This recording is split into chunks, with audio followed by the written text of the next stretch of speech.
દોસ્તો નમસ્કાર, welcome to હેલિયો mark. આજે હું તમારી સમક્ષ હાજર થયો છું હેલિયો માર્કના માધ્યમથી આપ સૌને એક જીપીએસસી ક્લાસ 1 2 મેઇન્સ માટેની ટેસ્ટ સિરીઝ આપવા માટે. વિદ્યાર્થી મિત્રો, આવનારી જે જીપીએસસીની મેઇન્સ છે એના માટે હેલિયો માર્ક ટેસ્ટ સિરીઝ દ્વારા આન્સર રાઇટિંગ પ્રોગ્રામનું આયોજન કરવામાં આવ્યું છે. હવે હેલિયો માર્ક ટેસ્ટ સિરીઝમાં કઈ રીતે છે, કઈ રીતે જોડાવાનું, કેટલા પેપર મળશે, ઓકે, અને સાહેબ અમારે આની ઉપર ભરોસો કઈ રીતે કરવો, સૌથી વધુ મહત્વની બાબત છે ભરોસો, ટ્રસ્ટ કઈ રીતે કરવું. ઓકે, તો હું તમને એનું પણ સોલ્યુશન આપું છું. મારી સાથે જોડાયેલા રહેજો. આ 10-15 મિનિટના વિડીયોની અંદર તમને હું બધું જ સમજાવી દઈશ.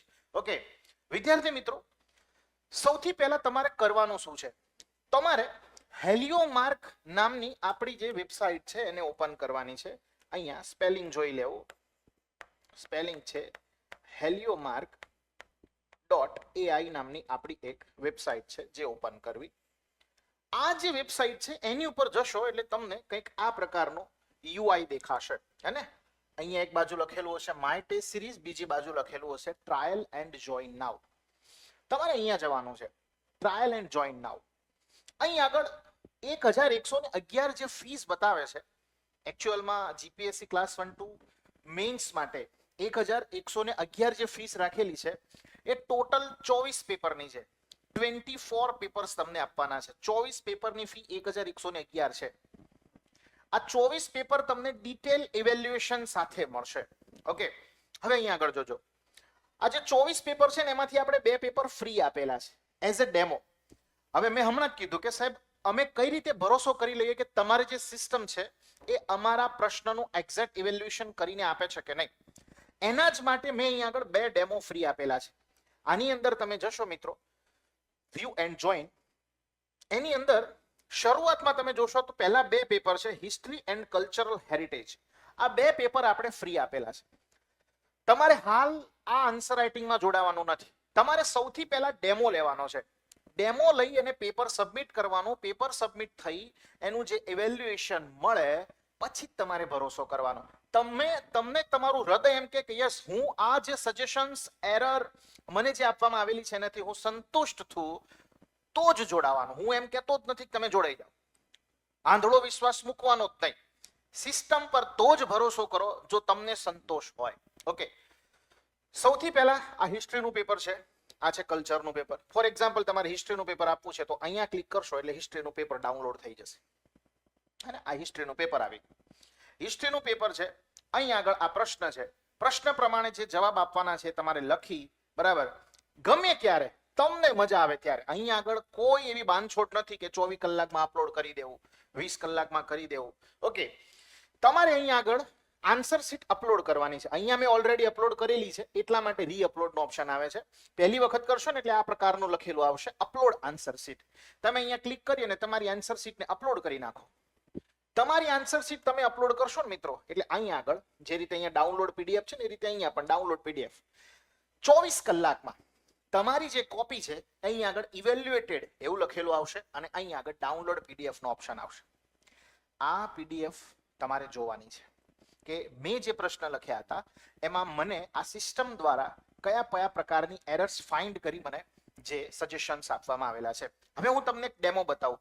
આજે જ એક છોકરાએ ડેમો જે છે આપ્યો છે પેપર લખીને. હું તમને ડેમો બતાવું, તમે જસ્ટ જોજો. ઓકે, અહીં આગળ જો. ઓકે, તમે જ્યારે દોસ્તો હેલિયો માર્ક એઆઈ માં એન્ટ્રી કરો છો ને એટલે તમને આ પ્રકારનું કંઈક જોવા મળશે. જો તમે પહેલી વાર એમાં જઈ રહ્યા છો તો તમારે પહેલા રજીસ્ટર કરવાનું છે, તમારી ડિટેલ નાખવાની છે અને ત્યાર પછી ડિટેલ નાખ્યા પછી તમારે જ્યારે પણ બીજી વાર લોગિન કરવાનું થાય એટલે તમારે અહીંયા તમારો નંબર નાખવાનો છે. ઓકે, અહીંયા તમારો નંબર નાખશો એટલે તમને એક ઓટીપી આવશે. ઓટીપી થી લોગિન થઈ જશે. હવે હું તમને ડેમો બતાવી રહ્યો હતો મિત્રો. આ છે ડેમો. ઓકે, એક વિદ્યાર્થી છે ચિરાગ પટેલ, એના દ્વારા પેપર આપવામાં આવેલું છે હિસ્ટ્રીનું. આપણે જે ફ્રી પેપર આપ્યું છે ને આજે જ એને સબમિટ કર્યું છે. સૌથી પહેલા પેજમાં તો તમને શું જોવા મળશે મિત્રો? સૌથી પહેલા પેજમાં તમને જોવા મળશે રિમાર્ક્સ, કે ભાઈ તમે જે પેપર લખ્યું છે, ઓકે, આ પેપરમાં તમારા પ્રશ્ન પ્રમાણે તમારું પરફોર્મન્સ કયું છે. એવરેજ પરફોર્મન્સ, ગુડ, આ જ રીતે એક આવે છે એક્સેલન્ટ પરફોર્મન્સ. ઓકે, તો તમને અહીંયા સૌથી પહેલા રિમાર્ક્સ મળશે. બીજી વસ્તુ, અહીં આગળ આ જે પ્રશ્ન છે, આ પ્રશ્ન છે કૌટિલ્યના અર્થશાસ્ત્રનો મૌર્ય સામ્રાજ્ય દરમિયાનનો આ એક પ્રશ્ન છે. આ પ્રશ્નની અંદર જે ચિરાગ છે એને પ્રશ્નનો જવાબ આપેલો છે. હવે અહીંયા તમે જુઓ, ચિરાગ દ્વારા આપવામાં આવેલો જે જવાબ છે બરાબર, એનું ઇવેલ્યુએશન સિસ્ટમ દ્વારા કરવામાં આવેલું છે. અહીંયા આગળ અહીંયા તમે જોઈ શકો છો. Yes, okay. Errors and suggestion.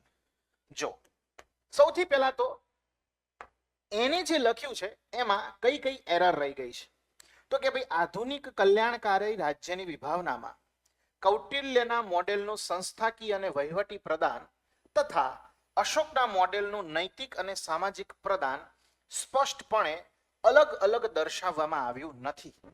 એકદમ સરળ ગુજરાતી ભાષામાં સજેશન જે તમે સમજી શકો. વર્તમાન કલ્યાણકારી રાજ્યના સંદર્ભમાં આપેલા ઉદાહરણો જેમ કે પ્રયાગ કાર્યક્રમ, પ્રગતિ પદ સ્પષ્ટ નથી અથવા તો વ્યાપકપણે આની અંદર તમે લખ્યા નથી, જેનાથી મુદ્દાની અસરકારકતા ઘટે છે. મતલબ કે તમે જે પોઈન્ટ એક્ઝેક્ટલી બતાવવા જઈ રહ્યા છો એમાં જો એક્ઝામ્પલ આપો છો આ પ્રકારના તો તમને સારા માર્ક્સ મળી શકે. આ સિવાય તમે જે જવાબ લખ્યો છે, ઓકે, તમે જે જવાબ લખ્યો છે આ જવાબની અંદર સારી બાબતો કઈ છે એનો પણ તમને ઉલ્લેખ કરીને આપે છે. ઓકે, તમે જે જવાબ લખ્યો એની અંદર સારી બાબતો કઈ છે અહીં આગળ તમે જોઈ શકો છો કે ભાઈ good thing in your answer.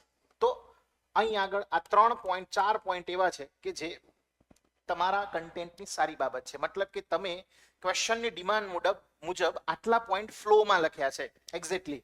Okay, કે ભાઈ કૌટિલ્યના અર્થશાસ્ત્રના મુખ્ય સિદ્ધાંતો જેમ કે સપ્તાંગ સિદ્ધાંત ને મહત્વના અધિકારીઓ જેમ કે સન્નિધાતા વગેરેનો સચોટ ઉલ્લેખ કર્યો છે, વગેરે વગેરે વગેરે વગેરે.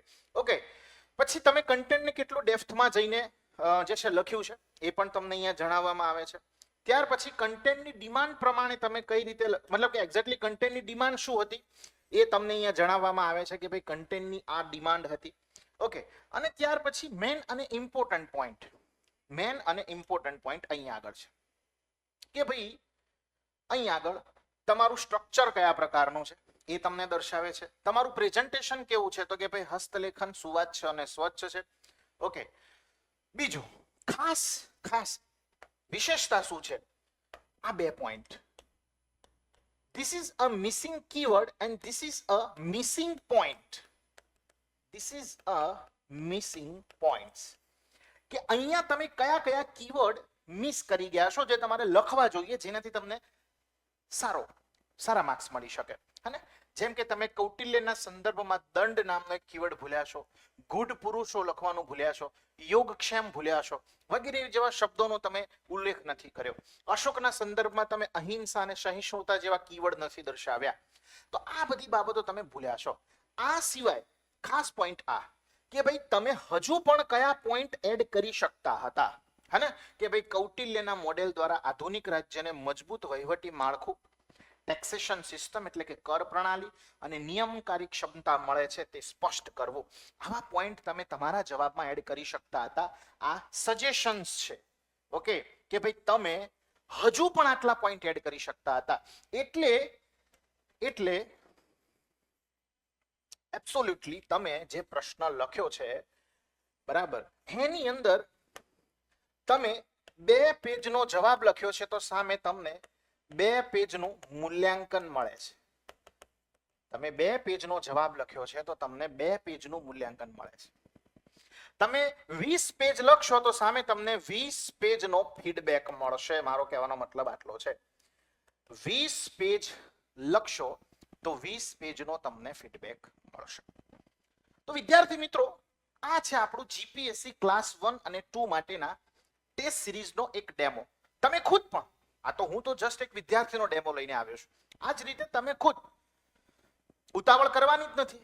આની કોઈ એવી ટાઈમ લિમિટ તો છે નહીં કે આજે જ અપલોડ કરો તો જ ચેક થશે, કાલે અપલોડ કરો તો જ ચેક થશે. એ તો સૌથી મોટું બર્ડન હતું કે વિદ્યાર્થીઓ પોતાના સમય મર્યાદામાં નહોતા લખી શકતા. હવે એવું નથી. આની વેલિડિટી જે હોય છે ને એક્ઝામના દિવસ સુધીની હોય છે. એટલે એક્ઝામના દિવસ સુધી તમે એક્ઝામના 2 દિવસ પહેલા લખવું પડે તો ચેકિંગ થઈને આવે, કેમ કે ચેકિંગ થવાનો ટાઈમિંગ હે ને એ 2-5 મિનિટ નથી, 24 કલાક છે. 24 કલાકમાં તમને ચેક થઈને મળે, કઈ તરત ના મળી જાય. આજે અપલોડ કર્યું તો કાલે 24 કલાક થાય એટલે આપણે નજર મારવાની, આપણી પીડીએફ એ ડાઉનલોડ કરી શકો ઇવેલ્યુએશન થઈને આવી ગઈ હોય. તો વિદ્યાર્થી મિત્રો, અને આ એક પ્રશ્ન થયો, એ જ પ્રમાણે આ બીજો પ્રશ્ન છે, આ બીજો પ્રશ્ન છે, અને બીજા પ્રશ્નનું પણ આ જ રીતે ડિટેલમાં આ એક પેજ અને આ બીજું પેજ, બે પેજના ફીડબેક તમને મળે છે કે ભાઈ કયા કયા પોઈન્ટ તમે એડ કરી શકો છો, હે ને, તમે કયા કયા ફીડબેક, તમે કયા કયા કીવર્ડ મિસ કર્યા છે, કે ભાઈ કશાર પણ તમે મિસ કર્યું છે, લોખંડના ઓજારો, ડાંગરની વધારાની ઉપજ દ્વિતીય શહેરીકરણના આધાર તરીકે તમે લઈ શકો. ઓકે, તો ટૂંકમાં આ તમે મિસ કર્યું છે, પોઈન્ટ આટલા એડ કરી શકો. તો મારો જસ્ટ કહેવાનો મતલબ એવો છે કે બે પેજના જવાબની સામે બે પેજનો તમને ફીડબેક મળે છે. આ છે ડિટેલ ઇવેલ્યુએશન. એબ્સોલ્યુટલી ઇવેલ્યુએશન એ સિસ્ટમ દ્વારા કરવામાં આવે છે, માણસ દ્વારા નહીં. ઓકે, બટ માણસ જે સજેશન આપી શકે છે એના કરતા 3 ગણા ઊંડાણપૂર્વક સજેશન આ સિસ્ટમ દ્વારા આપવામાં આવે છે. આની અંદરથી 3-4 પ્રકારના બર્ડન દૂર થાય છે. એક વસ્તુ છે લેંગ્વેજ બેરિયર. તમે ઇંગ્લિશમાં પણ જવાબ લખેલો હશે તો તમને ઇંગ્લિશમાં સજેશન્સ આપવામાં આવશે. તમે ગુજરાતીમાં જો પેપર લખેલું હશે તો ગુજરાતીમાં સજેશન્સ આપવામાં આવશે. તમે એક ક્વેશ્ચન ઇંગ્લિશમાં લખ્યો હોય, એક ક્વેશ્ચન ગુજરાતીમાં લખેલો હોય તો પણ એક ક્વેશ્ચન ગુજરાતીમાં લખ્યો હોય એના ગુજરાતીમાં સજેશન, ઇંગ્લિશમાં લખ્યો હોય એના ઇંગ્લિશમાં સજેશન. જે ભાષામાં તમે જવાબ લખ્યો હશે એ જ ભાષામાં આ સિસ્ટમ તમને તમારા સજેશન અને ફીડબેક આપશે. એટલે ફરીથી કહું છું, તમારે એમને આમાં જોડાવાનું નથી. તમારે સૌથી પહેલા ફ્રી ડેમો છે એનો પરફેક્ટલી ઉપયોગ કરવાનો છે. ફ્રી ડેમો, 2 પેપર આપણે ફી આપેલા છે. આ ડેમો તમારે જે છે લખવાના છે. ડેમો લખીને પેપર તમારે અપલોડ કરવાના છે, હે ને. તમને હું ત્યાં સિસ્ટમમાં જ લઈ જાઉં છું અહીં આગળ, અને આ છે સિસ્ટમ. તમારે હિસ્ટ્રી અને કલ્ચર બંનેના જે પેપર ડાઉનલોડ કરી અહીંયા અપલોડ કરો. 24 કલાકમાં આ રીતે તમને ઇવેલ્યુએટેડ પીડીએફ મળી જશે. ઇવેલ્યુએશન થઈને આવશે એટલે અહીંયા આ પ્રકારનું રાઈટ ચિહ્ન બતાવશે. તમારે ડાઉનલોડ કરવાની છે, પીડીએફ તમારી જાતે જોવાની છે કે હવે મારે ક્યાં ક્યાં સુધારા કરવાની જરૂર છે. મિત્રો, પરિવર્તન જરૂરી છે, બરાબર. આ સિસ્ટમ છે, ટેકનોલોજીની સાથે પણ અમે ચાલી રહ્યા છે. સ્ટીલ હજુ આ સિસ્ટમ પાછળ અમારી સંસ્થાનો રિસર્ચ એન્ડ ડેવલપમેન્ટ R&D ચાલુ જ છે. આમાં પણ કેટલાક નવા સુધારા ભવિષ્યમાં કરતા રહીશું. બટ સ્ટીલ અત્યારે હાલ આ જે ટેસ્ટ સિરીઝ હું તમારી સમક્ષ મૂકી રહ્યો છું દોસ્તો, આ ટેસ્ટ સિરીઝનો અત્યારે હાલ આપણે રેટ રાખ્યો છે 1111. હવે આ 1111 જે રેટ છે, બરાબર, એ શરૂઆતના માત્ર 100 વિદ્યાર્થીઓ માટે છે. ત્યાર પછી આની જે ફીસ હશે એ 2111 રૂપિયા થઈ જશે, 2111 થશે. શરૂઆતના 100 વિદ્યાર્થીઓ માટે આ ફીસ આપણે 1111 રાખી છે, જેમાં તમને 24 પેપર મળશે. મેં કીધું ને 24 પેપર્સ. ઓકે, અહીંયા આગળ તમે જોઈ શકો છો કે અહીંયા સબ્જેક્ટ વાઇઝ પેપર પણ છે. History, culture, geography, constitution and polity, governance, social justice, society, science and tech. Okay, તો 10 પેપર એવા છે કે જે સબ્જેક્ટ વાઇઝ છે. પછી આપણે ફૂલ મોક ચાલુ થાય છે, જેમ કે સેટ 1 છે એટલે કે પહેલો ફૂલ મોક, જેની અંદર ગુજરાતી, અંગ્રેજી, નિબંધ, GS1 2, GS2, GS3, GS4. એ જ રીતે બીજું ગુજરાતી, અંગ્રેજી, નિબંધ, GS1 2 3 4. એટલે કે ટોટલ 24 જેવા પેપર છે. ઓકે, ટોટલ 24 જેવા પેપર છે દોસ્તો. ઓકે, ચાલો 10 11 12 13 14 15 16 અને 17 ને પેલા યસ 18 19 20 21 22 23 ને 24, ટોટલ 24 પેપર છે. આ પેપર તમારે આપવાના છે. પહેલા તો ડેમો પેપર આપો, પછી તમને એવું લાગે કે નહીં મને મજા આવે છે, ઓકે, મને મજા આવે છે, તમને ગમે છે તો જ જોડાવાનું. હું ફોર્સ નથી કરતો. તમે ખુદ ડેમો આપો, પેપર જુઓ, તમને જો ચકાસણી ગમે તો જ જોડાવાનું, બાકી નહીં જોડાવાનું. Okay, yes. જોડાયા પછી ફી રિફંડ નહીં મળે. હું તમને અત્યારથી ક્લેરિફાઈ કરી દઉં છું, જોડાયા પછી ફી રિફંડ નહીં મળે. સો ડેમો નો ઉપયોગ કરો. ફ્રી ડેમો છે એનો ચાર્જ અમારે ભોગવવાનો છે. સો ફ્રી ડેમો આપવામાં શું વાંધો છે? તમે નહીં જોડાવો તોય ચાલશે, તમને પ્રેક્ટિસ તો થશે ને, તો પ્રેક્ટિસ કરો. 2 પેપર આપો, તમને એવું સારું લાગે છે તો જોડાવાનું. તમારે અહીંયા બાય કરવું છે તો શું કરવાનું? અહીંયા વ્યૂ એન્ડ જોઈનમાં જવાનું. એની અંદર અનલોક ઓલમાં જશો એટલે આ પ્રકારે તમને ટર્મ એન્ડ કન્ડિશન બતાવશે. અને this is our helpline number 9081 079 079. આજે રવિવાર છે, રવિવાર પછીના દિવસોમાં 10 થી 6 ના વચ્ચે આ નંબર ચાલુ હશે. તમને કોઈ ડાઉટ છે, કોઈ ક્વેરી આવે છે તો આની પર તમારે વોટ્સઅપ મેસેજ કરી દેવાનો. વિધિન 12 અવર્સમાં તમને એનો જવાબ મળી જશે. અહીંયા એગ્રી એન્ડ પ્રોસેસ કરશો એટલે તમને અહીંયા આગળ પેનો ઓપ્શન આવશે, એના ઉપર ક્લિક કરશો એટલે દોસ્તો તમને અહીંયા આગળ રેઝોર પેની એક લિંક ખુલશે, જેમાં તમને QR કોડથી લઈ ગૂગલ પે થી લઈ બધા ઓપ્શન અવેલેબલ છે. તમને જે યોગ્ય લાગે એ પ્રમાણે તમે પેમેન્ટ કરી શકો, બરાબર છે ને. બીજા જે છે એ ટેસ્ટ સિરીઝ અનલોક થઈ જશે. ઓકે, તો દોસ્તો આઈ હોપ તમે સમજ્યા હશો, આઈ હોપ તમને મજા આવી હશે. તો વિદ્યાર્થી મિત્રો, એડમિશન આની અંદર ચાલુ થઈ ગયા છે. જે પણ વિદ્યાર્થી મિત્રોને એડમિશન લેવું હોય જે હેલિયોમાર્કની વેબસાઇટ ઉપર જાઓ અને આજે જ લોગિન કરો અને ટેસ્ટ સિરીઝનો લાભ લો. આ ફીસ એ શરૂઆતના 100 વિદ્યાર્થી માટે છે. 100 વિદ્યાર્થી પૂરા થયા એટલે 101માં એડમિશન લેતે એટલે સિસ્ટમમાં ઓટોમેટિકલી 2111 રૂપિયા થઈ જશે. આઈ હોપ મજા આવી હશે. Thank you. જય હિન્દ, જય ભારત.